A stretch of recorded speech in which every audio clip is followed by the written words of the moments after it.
Salam dan bahagia Ibu dan Bapak Guru. Dalam pembelajaran, Ibu dan Bapak Guru tentu menggunakan berbagai metode untuk menyampaikan materi dan untuk mengembangkan kompetensi para murid. Tapi, pernahkah Ibu dan Bapak menghadapi situasi di mana para murid menguasai materi ajar dengan baik, namun masih mengalami kendala dalam menggunakannya secara kontekstual dalam memecahkan masalah sehari-hari? Mari kita ikuti percakapan para ibu dan bapak guru berikut ini.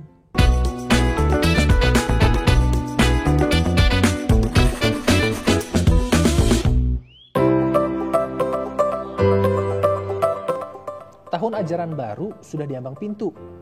Pak Arif dan Bu Tri sudah mempersiapkan program pembelajaran seperti apa? Saya penasaran. Biasanya Pak Arif dan Bu Tri sering punya inovasi baru yang menarik dan efektif mengembangkan kemampuan para murid. Sebenarnya saya sedang punya pertanyaan besar. Apakah yang saya ajarkan sekarang akan bermanfaat bagi para murid kelak?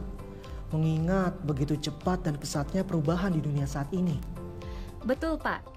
Murid-murid perlu menumbuhkan kompetensi dan karakter yang dibutuhkan di abad 21 ini. Keterampilan-keterampilan ini akan mendukung mereka dalam menghadapi berbagai tantangan di masa depan. Ya. Saya pernah baca tentang keterampilan abad 21. Cakupannya luas juga. Tidak hanya keterampilan berpikir kritis dan literasi, tapi juga keterampilan sosial. Keterampilan kognitif bukanlah yang utama, tapi jadi komponen pendukung. Betul, Pak. Bahkan menariknya, dulu Ki Hajar Dewantara merangkumnya sebagai keseimbangan pendidikan. Ada olah pikir, olah rasa, olah karsa, dan olahraga. Keempatnya sama penting dan erat berkaitan. Perlu ditumbuhkan bersamaan agar murid bisa berkembang dengan utuh. Ki Hajar Dewantara juga menekankan bahwa mempelajari pengetahuan saja tidak cukup. Pelajar perlu menggunakan pengetahuan tersebut dalam kehidupan nyata, di mana mereka dapat berinteraksi dengan lingkungan sekitarnya. Sebagai guru, apa yang bisa kita lakukan agar program pembelajaran kelas kita bisa membangun kompetensi dan karakter tersebut ya Bu? Saya sedang belajar tentang proyek penguatan profil pelajar Pancasila nih Pak. Program apa itu Bu? Saya rasa program ini menarik. Kita dapat mengajak murid untuk belajar melalui proyek dengan tema dan isu yang beragam, sehingga murid-murid dapat mengembangkan keterampilan dan kompetensi abad 21 seperti yang kita bicarakan tadi. Karena sebenarnya sudah lama saya juga ada pertanyaan, kompetensi murid seperti apa yang ingin dihasilkan oleh sistem pendidikan Indonesia? Berarti program proyek ini membantu murid-murid kita untuk menjadi pelajar sepanjang hayat yang kompeten, berkarakter, dan berperilaku sesuai nilai-nilai Pancasila ya? Betul Pak, sesuai dengan tujuan profil pelajar Indonesia yang ingin dibentuk, profil pelajar Pancasila. Profil pelajar Pancasila ini akan mencakup 6 kompetensi dasar yang dirumuskan sebagai dimensi kunci. Masing-masing dimensi berkaitan erat dan saling menguatkan. Dalam pelaksanaannya, ke-6 dimensi ini dikembangkan bersamaan, tidak parsial. Apa saja dimensi yang ada dalam profil pelajar Pancasila? 1. Beriman, bertakwa kepada Tuhan Yang Maha Esa, dan berakhlak mulia. 2. Berkebinekaan global. 3. Bergotong royong. 4. Mandiri.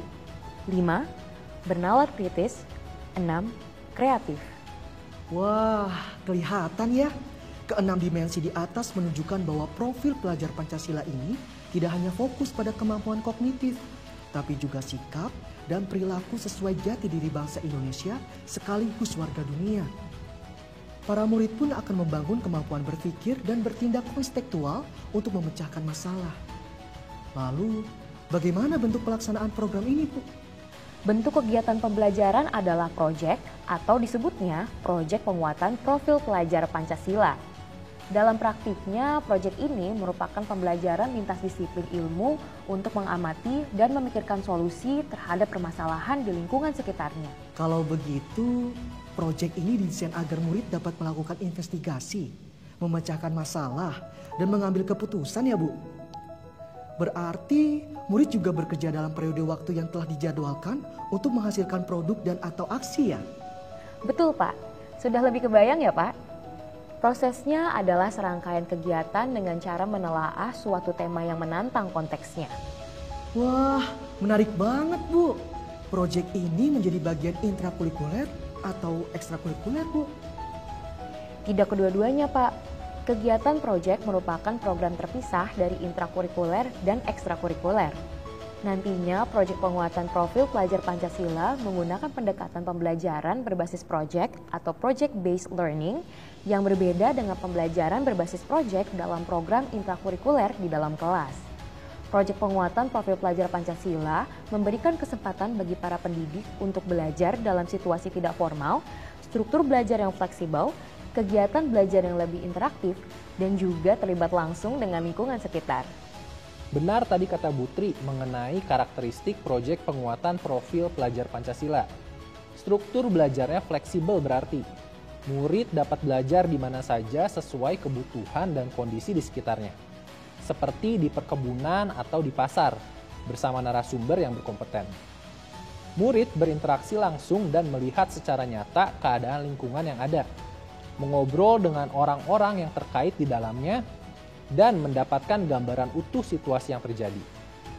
Wah, murid-murid saya akan senang dengan pendekatan pembelajaran berbasis proyek ini. Mereka akan mendapatkan banyak pengalaman kontekstual yang mendorong mereka untuk mengembangkan kemampuan memecahkan masalah secara mandiri dan utuh. Tidak sekedar menghafal konsep dan teori. Apa saja yang perlu diperhatikan dalam merancang proyek-proyek ini, Bu? Ada beberapa prinsip yang perlu kita sebagai guru perhatikan dalam merancang proyek, yaitu pertama, holistik, kedua, kontekstual, ketiga, berpusat pada peserta didik, keempat, eksploratif. Apa yang dimaksudkan dalam setiap prinsip itu, Bu? Holistik artinya memandang segala sesuatu secara utuh dan menyeluruh. Kalau kontekstual, berarti kegiatan pembelajaran didasarkan pada pengalaman nyata yang dihadapi dalam keseharian. Prinsip berpusat pada peserta didik berarti skema pembelajaran dirancang agar peserta didik terdorong untuk menjadi subjek pembelajaran yang aktif mengelola proses belajarnya secara mandiri. Kita para guru berperan sebagai fasilitator pembelajaran. Yang terakhir, eksploratif. Hal ini berkaitan dengan semangat untuk membuka ruang yang lebar bagi proses inquiry dan pengembangan diri.